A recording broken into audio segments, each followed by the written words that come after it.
Go ahead and pause the video if you haven't had a chance to read through the word problem. But basically, we're supposed to figure out how much Mel is supposed to be paying here.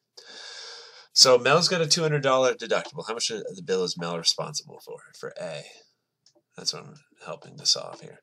Mel is responsible for the $200 deductible. And we're well over the $200 deductible. It's a $440 bill. Man, I wish I could go to the hospital and just have to pay $440. Usually it's a lot more than that. So Mel has to pay the deductible, and then Mel has to pay 20% of, he pays 20% of the medical expenses. Yep, so Mel has to pay 20% over the deductible. So we got to figure out how much, of the 20% percentage we got to pay. There was $440 for the total bill. We already paid 200 of it. So this is what we need to multiply, ran out of room, by 0.20. Let me write that out again, okay? Mel has to pay $200 deductible. And then I'm going to take the $440 and subtract it by 200. Okay, I know you know that's 240, but sometimes it's nice to practice writing out our steps so we can get our logic straight.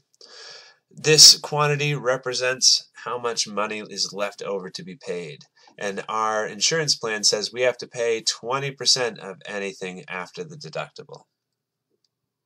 Okay, so if we compute this, we will have how much money Mel has to pay.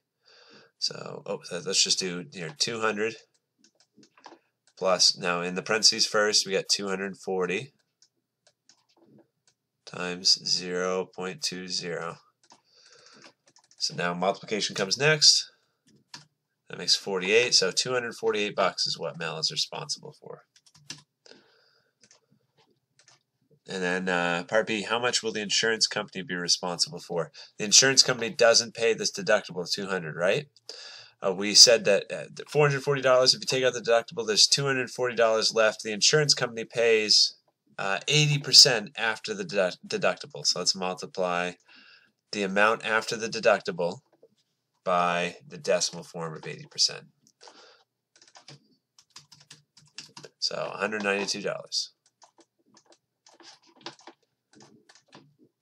If you add those two up, it should make $440, right? The total amount.